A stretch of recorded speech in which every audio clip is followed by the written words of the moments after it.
En primera persona, un espacio para descubrir el lado B de la gente. 30 minutos para conocer más sobre nuestros referentes y las historias que han forjado a la ciudad.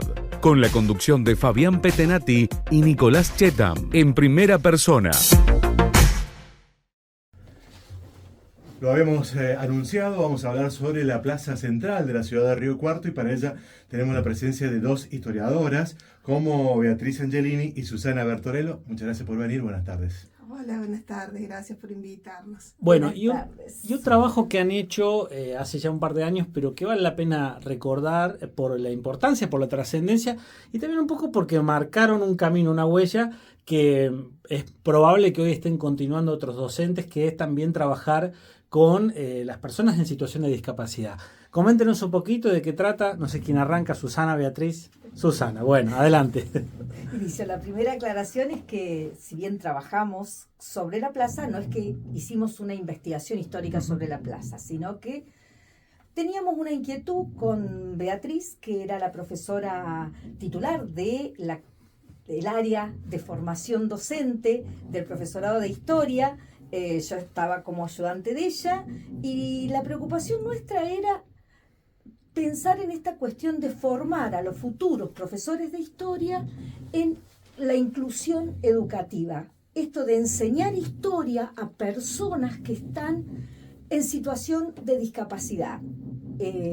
Según la legislación, tanto a nivel nacional, en la Ley de Educación Nacional como en la Ley de Educación Provincial, existe la modalidad de educación especial, pero con una reglamentación que apunta, y más en los últimos años, a la inclusión, a que estos estudiantes puedan estar en aulas comunes, y es allí donde nuestros egresados tenían que ir a trabajar. Y bueno, era una preocupación constante con Betty. Que eso es interesante tenerlo en claro, lo que dice Susana del tema de inclusión, porque más o menos hasta el 2016, 2017 todavía trabajábamos bajo un paradigma de integración.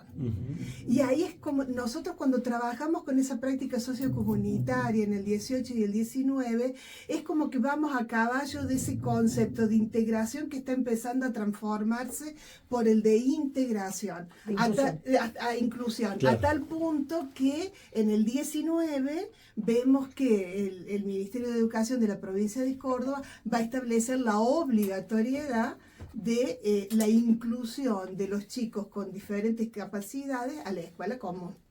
¿Y cómo resultó la experiencia? Muy buena. Nos tuvimos que poner a actualizarnos en los conceptos. Uh-huh. Y ahí es donde Betty siempre me decía cómo era el versito. Nosotros teníamos que trabajar con estudiantes con necesidades educativas derivadas de una situación de discapacidad. Con ese concepto teníamos que trabajar. Hoy hay ya un concepto nuevo que es el de personas neurodivergentes. O sea, para no trabajar con una discapacidad mental, como se llamaba antes, sino con este otro concepto. Pero ahí también entraba, por ejemplo, personas que tenían una situación de discapacidad visual, auditiva. Y bueno, nosotros en un primer momento apuntamos desde una práctica sociocomunitaria de la universidad con la escuela Castro Cambón, que en ese momento tenía fundamentalmente personas en situación de discapacidad visual. Claro. Aunque en el 2019 tuvieron que incorporar otras situaciones de discapacidad. Ahí fue que comenzamos con el desafío, y ese desafío no se hubiese podido afrontar y llevar a cabo un proyecto en serio si no hubiese sido por la profesora de enseñanza especial, Andrea.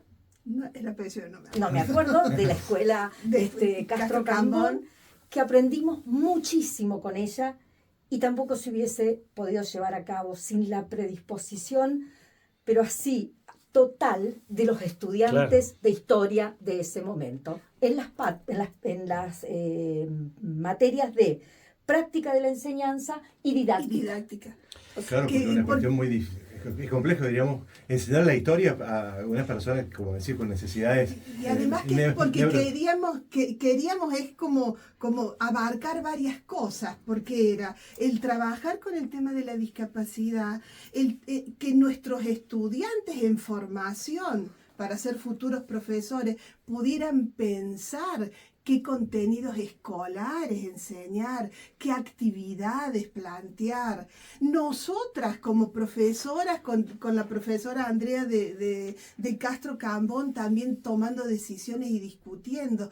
Es decir, fueron todos elementos que tenían mucho que ver cuando surge el tema de la práctica sociocomunitaria, que te dice eso, ¿no? A ver, hay que trabajar un contenido disciplinar, intentar que esa práctica forme parte de tu currículum, de la disciplina donde acontezca, pero siempre en un territorio concreto y proyectando y viendo qué puede pasar.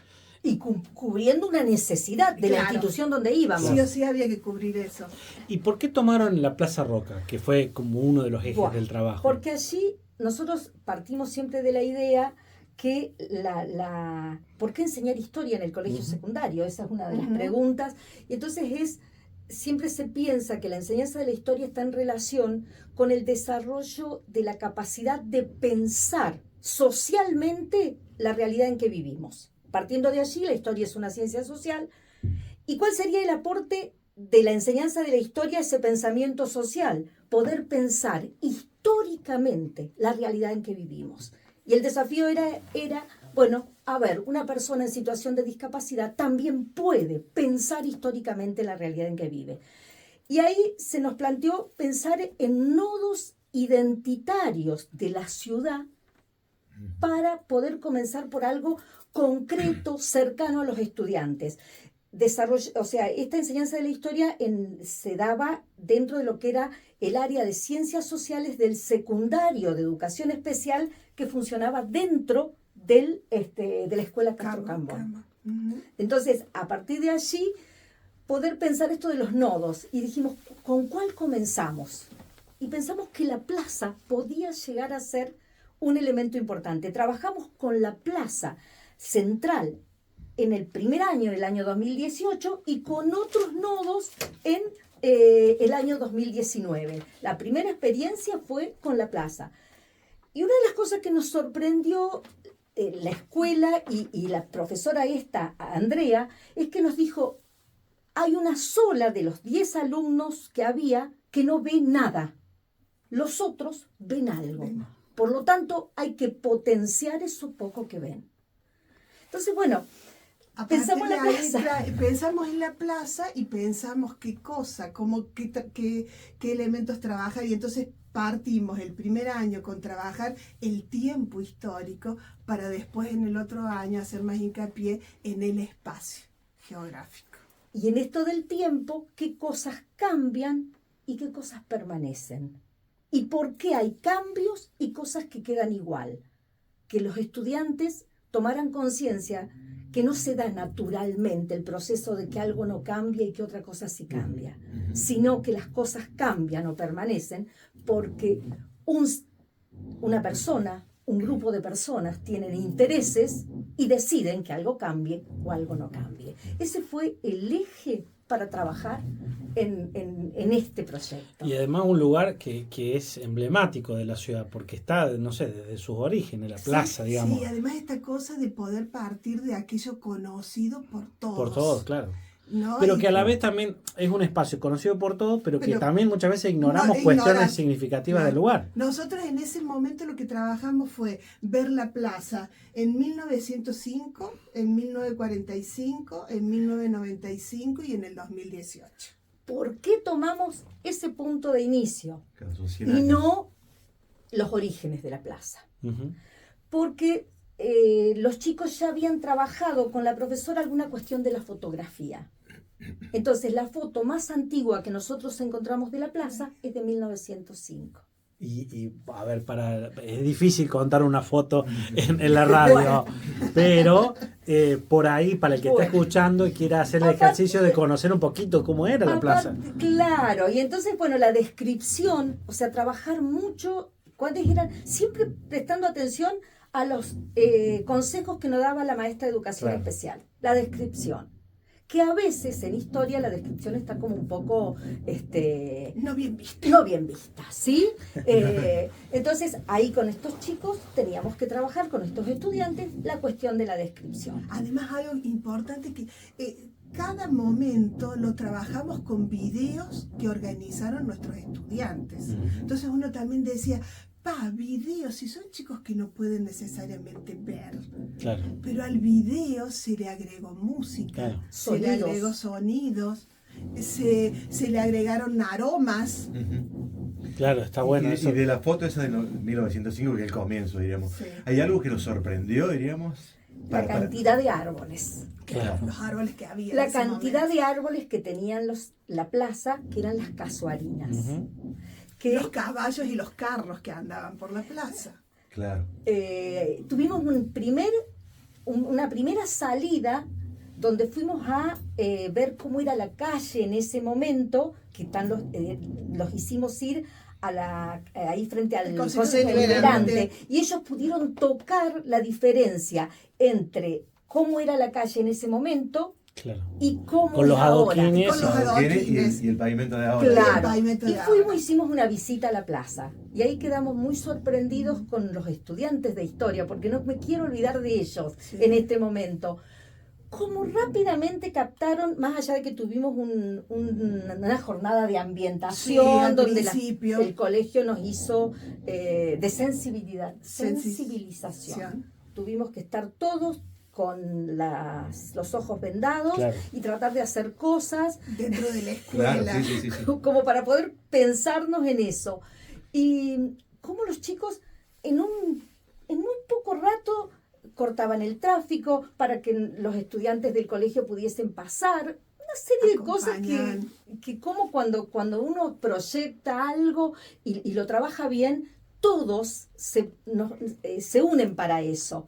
Y vimos la plaza en la actualidad, o sea, fuimos describiéndosela a los estudiantes del Castro Cambón cómo era en la actualidad. Y recién en otra clase hicimos toda una secuencia didáctica, hablamos de esa primera foto. La describimos y comenzamos a hacer un relato, una especie de entre relato y radioteatro, los estudiantes de historia, donde se trabajaba con las generaciones y las líneas parentales. Los estudiantes de la Castro Cambón trabajaban con unos muñecos Sí. cabezones, con esos cabezones Sí. que suelen andar, Sí. que los habíamos llevado a la plaza cuando hicimos la jornada final. Era 1905 los bisabuelos, los abuelos en la fotografía siguiente, que era la del 45, los padres en la del 93 y ellos en la última. Entonces eran relatos de esas generaciones describiendo la plaza y contando una pequeña historia, una anécdota que había pasado en ese momento. Digamos, eran todos guiones que habían hecho nuestros estudiantes y que aparecían en esos videos de cada momento. Aparecían imágenes y les llevaban objetos de esa época más allá de la descripción de la plaza. ¿Sí? Sí. Así. Entonces, bueno, ¿por qué hay un cambio grande? Nada que ver la foto de 1905 con la del 45. Desaparecieron los árboles. Claro. ¿Quién tomó la decisión? ¿Por qué? Sí, no fue una. ¿Para qué? No se dio de manera arbitraria, digamos. Claro, no es que se Claro. cayeron los Sí, árboles. sí. Claro. No, No. no hubo una tormenta. ni Exacto. mucho. Y ahí está la razón, tenía que ver con, se habían crecido demasiada esa especie y generaba mucha oscuridad y generaba mucho ruido Claro. cuando había viento.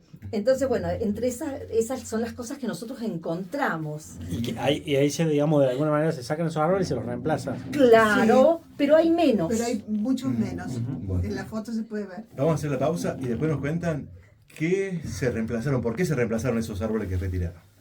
Ya Bueno, seguimos con las profesoras de historia Beatriz Angelini y Susana Bertorello para hablar un poquito sobre este proyecto que han trabajado hace ya un par de años, pero que siempre tiene vigencia porque la historia es así, digamos, algo que permanentemente uno intenta conocer, intenta recordar, intenta redescubrir. Y estamos hablando particularmente de la Plaza Roca. Recién nos contaban respecto a que la plaza, en la foto esa de 1905 que encontraron, era una plaza muy arbolada, y que ya en 1945 eso cambia, se modifica, pero ¿qué otras cosas más han cambiado de aquella plaza original o digamos, de la plaza de comienzos del siglo XX?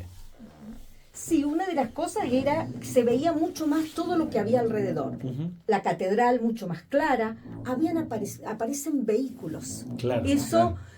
los chicos les llamó mucho la atención, claro, que aparecieran vehículos. Y aparte se contaba ya una historia que tenía que ver con dos cuestiones que pasaban en torno a la plaza que eran muy populares. La vuelta del perro y los carnavales. Eso en el 45. ¿No? En el 45. Entonces, bueno, esos guiones, con esas narraciones, esas anécdotas, tenían que ver con eso también. Y con también la presencia de distintas comunidades de inmigrantes. Entonces ahí se hablaba de algunos lugares, de algunas, por ejemplo, la tienda La Argentina. Claro, que estaba frente a la plaza. Claro, después el tema de la sociedad francesa, la sociedad española, por los distintos grupos de inmigrantes que ya eran como mucho más claros y establecidos en la ciudad de Río Cuarto. Entonces, trabajamos bastante con eso, a los chicos les llamó mucho la atención. En los guiones aparecían algunas palabras en esas distintas lenguas, como también a través del sonido, que ellos pudiesen entender cómo era la realidad de Río Cuarto, pensando en lo que se veía en la foto de la plaza, nada más. Hay que decir que la plaza, la última gran modificación que sufre fue a comienzos de los años 2000, 2005, 2006, por ahí 2006, sí. que digamos tiene la fisonomía que más o menos conocemos hoy, pero hay cosas que permanecen de toda la vida, digamos. Por ejemplo, el tema de los bancos y los faroles, ¿cómo era la iluminación? Claro. Entonces, eso también, acá se habían descrito bastante bien en el 1905 cómo era la iluminación, ya hay algunos cambios, pero no tanto. Y otro cambio importante para la foto del 95 es la presencia de la calecita. Claro. O sea, un ícono. Un ícono que ellos no la vieron, sino que son sus padres. Porque estamos pensando que eran chicos en edad del secundario, que estaban en la escuela especial, pero en edad de secundario. Ellos no la vieron a la calecita, la vieron sus padres. Claro, porque la calecita tuvo hasta el 2003 aproximadamente. Claro. Antes la sacaron tiempo antes cuando hicieron la última, cuando pusieron la fuente. Cuando pusieron la fuente. Claro. Esa es la última foto que trabajamos. En la fuente, en la versión del 45 también estaba esa especie de escenario donde se hacían bailes. Claro. O sea, la del 45 fue así como muchos cambios. A ellos les llamó mucho la atención. Otra de las cosas que apareció acá, la fotografía ya era en colores en el 95. Sí. Bueno, poder a través del análisis de un espacio tan propio de la sociedad riocuartense, poder pensar tantos cambios a nivel de la realidad en la que vivimos. Hago una pregunta, no sé si a lo mejor están en condiciones de responderla, pero es ¿cómo se llamaba la plaza? ¿O cuándo adquiere el nombre de Roca? Porque obviamente Roca es una figura de finales del siglo XIX, principios del siglo XX. Mira, vos sabés que la trabajaron los estudiantes el tema del nombre y yo no me acuerdo. Y como no voy a ser sincera. Hablando de Roca, hubo, en su momento, hace unos década y media aproximadamente, hubo, polémica por el nombre de la plaza. ¿Usted qué opina al respecto? Particularmente yo creo que las cosas no pasan por cambiarle de nombre. Uh-huh. A mí me parece que el nombre tiene que continuar y uno debe explicar. Porque, contextualizar, sí, claro. A ver, en la historia todo el tiempo es contexto, ¿no? Claro. Entonces, a ver, ¿en qué momento se estableció el nombre? ¿Por qué? ¿Qué prioridades había? Yo no soy particularmente, creo que no se aprende nada haciendo desaparecer algo, ¿no? Yo tengo alguna idea un poco diferente. Yo creo que no van a pelearse. No, para nada, al contrario. Yo creo que si un grupo grupo de personas en un momento tomó la decisión de ponerle un nombre, en otro momento otro grupo de personas puede cambiarlo. Ahora, es difícil lograr unanimidad, ¿no? Sí. No sé, tendría que A ver, someterse a una consulta Acá voy a popular. hacer una Sí. aclaración. Yo no estoy de acuerdo con ponerle el nombre de alguien a A nada. nada. Claro.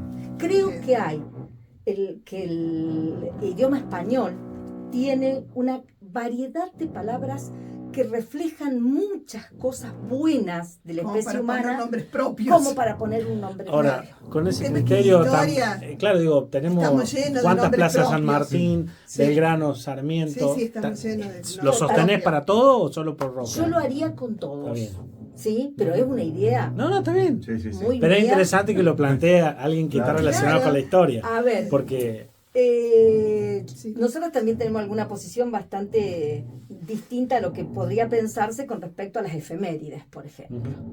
¿Sí? El otro día leía, no me acuerdo cuál es el filósofo de la historia, que decía que la historia es a los nacionalismos una fuente de alimentación constante. Y los nacionalismos llevados a sus extremos sabemos a qué nos llevan. claro. Entonces, un poco para reflexionar sobre eso, porque se hace como muy difícil hoy enseñar esas historias nacionales tan cargadas de Como fanatismo. fanatismo, sí, exacto. Justamente. ¿Sí? Entonces, Sin una mirada crítica, sin... Digamos, A no ver, eran dioses los próceres. lo primero, la nación argentina como tal, en relación con la presencia de la especie humana sobre la Tierra, son segundos. Claro, sí, sí. Sí, sí. Es muy poquito. No, Muy no es- reciente. a ver, Muy la reciente. Argentina como nación no es algo natural, Sí, claro. ¿sí? Entonces, Sí, sí. bueno, pero bueno, es de larga discusión. Ya nos hemos jubilado, hemos No, tratado de hacer otra cosa. Bueno, pero ahora tienen más libertad para... Una cuestión del espacio, diríamos. El lugar, no hay forma de modificar la plaza, diríamos. Hay cosas que en este lapso de 110 años, 115 años que se hizo el análisis, ¿se conservaron o desapareció todo? De acuerdo a la fotografía, digamos, que ustedes pueden... Lo único que se conservó es el lugar. De aquella, el cambio... Claro. Fue sustancial, digamos. Cambiaron, Radical. quedaron algunos bancos Sí, que quedaron no algunos sabemos bancos. si son los mismos o por lo menos el modelo es el mismo, Claro. pero nada más. Lo demás está totalmente cambiado. Y eso, como historiadora, ¿qué análisis pueden hacer ustedes? Yo creo que, o sea, no hay la realidad cambia constantemente. A veces es más evidente, otras veces no tanto. A veces por decisiones que van de abajo hacia arriba y la mayoría de las veces de arriba hacia abajo por intereses personales o de grupos muy específicos. Lo que está claro que las plazas en general son de la identidad de los pueblos, de las ciudades, porque por lo general se preserva como al menos el espacio o el lugar como punto de reunión. ¿Dónde se va a festejar si gana un campeonato Exacto. del También mundo? hay que tener en cuenta cuál es el origen de las plazas en las poblaciones de lo que hoy es nuestro país. Tenemos que pensar que el origen tiene que ver pura y exclusivamente con la dominación española. Claro. O sea, viene de ahí el criterio. Aunque había espacios de reuniones en lo que eran los pueblos originarios, ya con ciertos asentamientos y cierta complejidad en su organización, pero no eran tal cual las plazas, estaban más relacionados con lo religioso, por ejemplo. Acá la mayoría de los orígenes de las plazas tienen que ver con plazas de armas, con lugares de distribución de alimentos o de intercambio de alimentos, pero fundamentalmente las plazas de las poblaciones más grandes o más chicas de lo que hoy es Argentina tienen que ver con la dominación española o a posteriori con el proceso de poblamiento. Estoy pensando en mi pueblo, en Del Campillo. Allí tuvo que ver con el origen del pueblo, que fue a principios del siglo XX, Claro. ¿no? Pero siguiendo modelos De otras ciudades, claro. de otras Claro. ciudades de origen español. Eh, Como es Río Cuarto, que Río Cuarto su origen tiene que ver con con la dominación española. Bueno, ¿cuántos años dieron clases? ¿Cuántos años dedicadas a dar a conocer la historia? 38 años. ¿Susana? Yo algunos menos. 32. Bueno, más de 30, vamos a decir así. Sí. Muchas veces se dice que no se enseña la historia local o que la gente no la conoce. ¿Qué mirada tienen respecto a ustedes que han sido formadoras de profesores y profesoras de historia aquí en Río Cuarto, en la universidad? Sí, en el caso nuestro, como hemos tenido contacto con gente que en la universidad se dedicaba a la investigación de la historia de la región y de la localidad, estoy pensando en el profesor Hurtado, en María Rosa Carbonari, dedicó toda su vida laboral a eso. No me quiero olvidar de Mayol Laferrer, Claro, también. ¿sí? Quien también, Sí. Inés Farías también, Sí. Que nos permitía el acceso al archivo del... Gente valiosa que en algunos Sí, casos ya no Francisco. está, Así es. pero que han hecho. Claro, nosotros tratábamos de, por lo menos en el caso mío, pero se hace difícil en el colegio. Porque lo que pasa es que es complicado esto. Una cosa es la investigación histórica y otra cosa es convertir esa investigación en un contenido escolar a ser enseñado. Y ahí es donde a lo mejor... Está el desafío, digamos. Ahí está el desafío, y yo creo que ahí está el desafío de cada uno de los docentes, ¿no? Porque en realidad creo que eso siempre tratábamos de educar para eso, en el sentido de que nuestros estudiantes deberían ser lo suficientemente críticos y reflexivos para poder darse cuenta y entender por dónde va su práctica. Dependiendo del contexto, la realidad de la escuela donde están, la realidad de sus estudiantes. Y en función de eso, vos, profe, sos el que tiene que tomar las decisiones, y dentro de esas decisiones lo que tenés que tomar es cómo convierto a ese contenido que es investigado en un contenido escolar.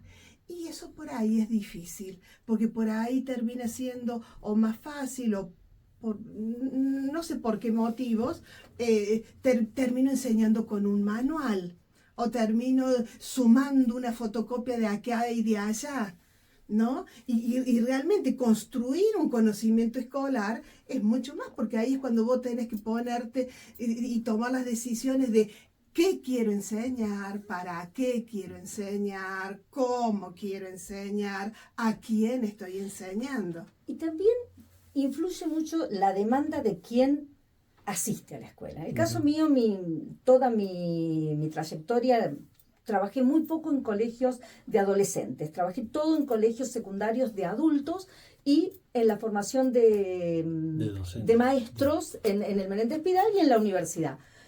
Y allí muchas veces cuando uno intentaba en el colegio de adultos, que teníamos muy poca carga horaria para historia, intentábamos trabajar con algún conocimiento de lo local.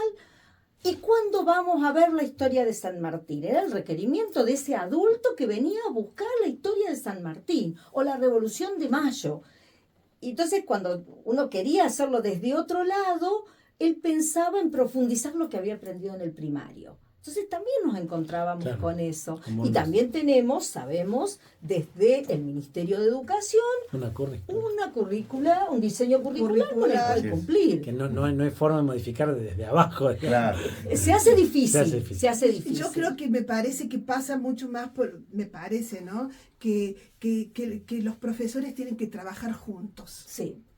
Y plantear más proyectos comunes, que de hecho me parece que se está trabajando mucho más desde ese lugar, y eso va a facilitar, ¿no? Bien, bueno, llegamos al final, ha sido muy interesante charlar con las dos. Una última cosita, teniendo en cuenta que esta experiencia que nosotros tuvimos, esto dio lugar a que el próximo proyecto que tuvimos de práctica sociocomunitaria y de práctica fue trabajar en común junto con las profesoras de la práctica del profesorado de enseñanza especial de geografía, de matemática y de lengua en la Universidad Nacional de Río Cuarto. Fue un proyecto muy lindo, trabajamos en escuelas comunes que había estudiantes en situación de discapacidad incluidos y trabajamos en la Escuela Santo Tomás, con experiencias muy, muy buenas de aprendizaje en esto de trabajar juntos. Bueno, breve, le pido a cada una ahora sí, pero es la pregunta común a todos los que nos visitan, es ¿a qué se hubieran dedicado si no se dedicaran a lo que se dedican? En este caso yo sé que están jubiladas, pero bueno, siguen con la historia. ¿Alguna otra profesión, algún otro interés o era sí o sí de cajón profes de historia? No, de hecho me está costando mucho esto de estar jubilada porque todavía me cuesta pensarme fuera del aula. Susana. En mi caso, yo desde muy chica sabía que quería ser docente. Bien. Eso estaba. Pero si hay algo que me hubiese gustado, es ser cantante. Claro. Bueno, en otro programa le pedimos que nos cante una canción. No tenemos tiempo hoy. Gracias por la visita. Gracias a ustedes.